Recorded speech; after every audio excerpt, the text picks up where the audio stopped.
देश की राजनीति में आज एक ऐसा मामला सामने आया है जो सिर्फ एक अदालत और एक नेता की लड़ाई नहीं है, बल्कि ये सवाल उठाता है कि क्या भारत की न्याय व्यवस्था पर से लोगों का भरोसा उठ रहा है।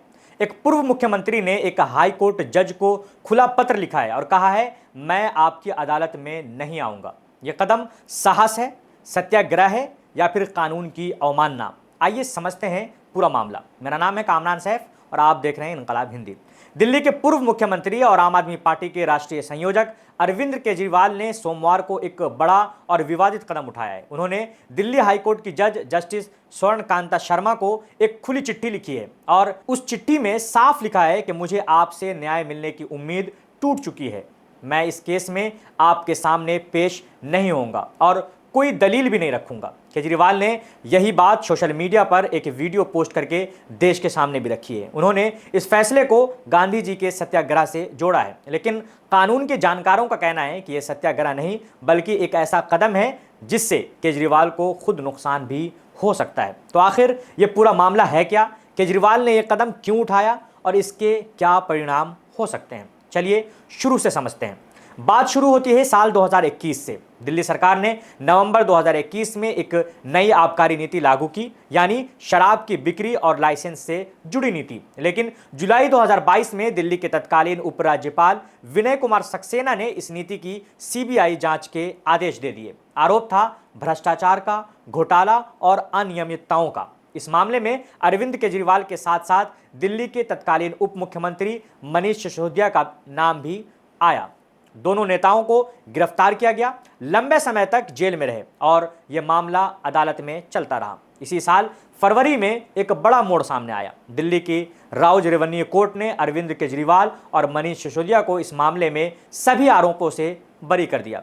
कोर्ट ने फैसला सुनाते हुए सीबीआई की जांच में खामियों पर कड़ी टिप्पणी भी की। केजरीवाल खेमे के लिए यह बड़ी जीत थी, लेकिन सीबीआई ने हार नहीं मानी। उसने इस फैसले को दिल्ली हाई कोर्ट में चुनौती दे दी और यह मामला पहुंचा जस्टिस स्वर्णकांता शर्मा की अदालत में। हाई कोर्ट में सुनवाई शुरू हुई, लेकिन केजरीवाल को जस्टिस स्वर्णकांता शर्मा की अदालत पर भरोसा नहीं था। उन्होंने खुद अदालत में जाकर 1.5 घंटे की दलील दी और जज से अपील की, आप इस केस से खुद को अलग कर लीजिए। केजरीवाल ने 3 बड़े आरोप लगाए। पहला आरोप कि जस्टिस स्वर्णकांता शर्मा 4 बार आरएसएस से जुड़ी संस्था अखिल भारतीय अधिवक्ता परिषद के कार्यक्रमों में शामिल हो चुकी हैं, जो उनकी निष्पक्षता पर सवाल उठाता है। दूसरा, जस्टिस शर्मा के बच्चे केंद्र सरकार के सरकारी वकील हैं, ऐसे में सीबीआई के मामले में निष्पक्षता की उम्मीद कैसे की जाए।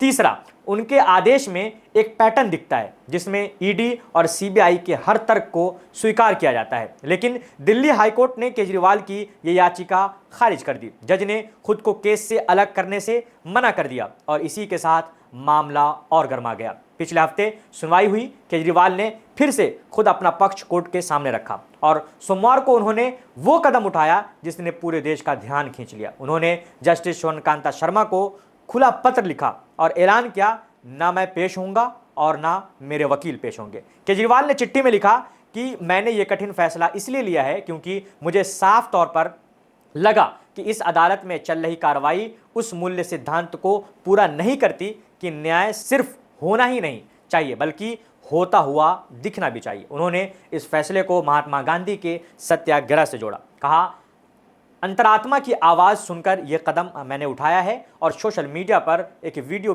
पोस्ट करके पूरे देश को ये बात बताई। अब सबसे बड़ा सवाल, क्या ये कंटेम्प्ट ऑफ कोर्ट यानी अदालत की अवमानना बनती है? इस पर कानून के जानकारों की अलग अलग राय है।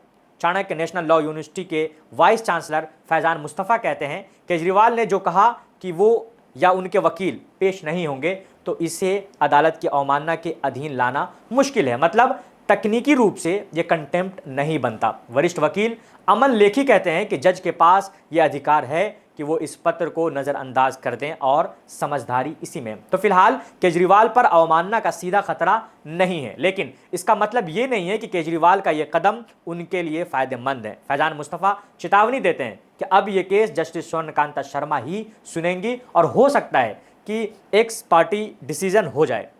एक्स पार्टी डिसीजन यानी जब एक पक्ष अदालत में पेश ही नहीं होता तो कोर्ट दूसरे पक्ष की बात सुनकर एक तरफा फैसला सुना देती है। सीधे शब्दों में, अगर केजरीवाल अदालत में नहीं आए तो फैसला उनके खिलाफ जा सकता है। ऐसी संभावनाएं जताई जा रही है। वरिष्ठ वकील सिद्धार्थ लूथरा कहते हैं कि कोर्ट या तो जमानती वारंट जारी करके उनकी पेशी अनिवार्य कर सकती है या फिर उनकी तरफ से एमिकस यानी अदालत द्वारा नियुक्त वकील पेश हो सकता है, और अगर फिर भी फैसला खिलाफ गया तो सुप्रीम कोर्ट ही आखिरी रास्ता बचेगा। वरिष्ठ वकील अमन लेखी साफ कहते हैं कि यह कदम हर लिहाज से, चाहे राजनीतिक हो या कानूनी, समझ से परे है। इससे केजरीवाल के लिए कोई अनुकूल नतीजा निकलने की संभावना न के बराबर है। हालांकि एक जाना माना चेहरा केजरीवाल के समर्थन में खड़ा हुआ है। वरिष्ठ वकील प्रशांत भूषण, जो कभी आम आदमी पार्टी के करीबी थे और बाद में पार्टी से बाहर हो गए, उन्होंने केजरीवाल का खुला समर्थन करते हुए कहा कि ये एक सही और उचित फैसला है। इन मामलों के तथ्य को देखते हुए पक्षपात का संदेह पूरी तरह जायज़ है, लेकिन ज्यादातर कानून के जानकारों का मानना है कि केजरीवाल के पास बेहतर विकल्प थे। वरिष्ठ वकील सिद्धार्थ लूथरा कहते हैं कि जब आप किसी अदालत में पेश होते हैं और कोई बात उठाते हैं तो आप जीत भी सकते हैं, हार भी सकते हैं। इसका सही उपाय है उस आदेश को चुनौती दें। चिट्ठी लिखना सही तरीका नहीं है। वरिष्ठ वकील वैभव गग्गर एक और खतरे की तरफ इशारा करते हैं। अगर ये एक नज़ीर बन गई जहां जज से नाखुश कोई भी व्यक्ति पत्र लिखकर जज की आलोचना करने लगे, तो आप न्यायिक संस्था की पवित्रता की नींव पर ही चोट कर रहे हैं। फैजान मुस्तफ़ा भी कहते हैं कि केजरीवाल के पास पेशेवर वकील होता तो बेहतर दलीलें दी जाती और जज बदलाव को माना भी जा सकता था, लेकिन अब जो पत्र आया है उसने मामले को और बिगाड़ दिया है। यह मामला सिर्फ केजरीवाल बनाम जस्टिस स्वर्ण कांता तक सीमित नहीं है। फैजान मुस्तफ़ा इसे एक बड़े खतरे के रूप में देखते हैं। इस विवाद ने भारत की न्यायिक प्रक्रिया की छवि, न्यायपालिका की स्वतंत्रता और रूल ऑफ लॉ पर सवाल खड़े कर दिए हैं। वो ये भी कहते हैं कि अगर जस्टिस शर्मा ने शुरुआत में खुद को इस केस से अलग कर लिया होता तो ये विवाद यहाँ तक पहुँचता ही नहीं। ये बात दो तरफ से सोचने वाली है। एक तरफ, क्या किसी जज की निष्पक्षता पर इस तरह खुलेआम सवाल उठाना सही है? दूसरी तरफ, क्या न्यायपालिका को लोगों के संदेह को भी गंभीरता से लेना चाहिए? तो आगे क्या होगा?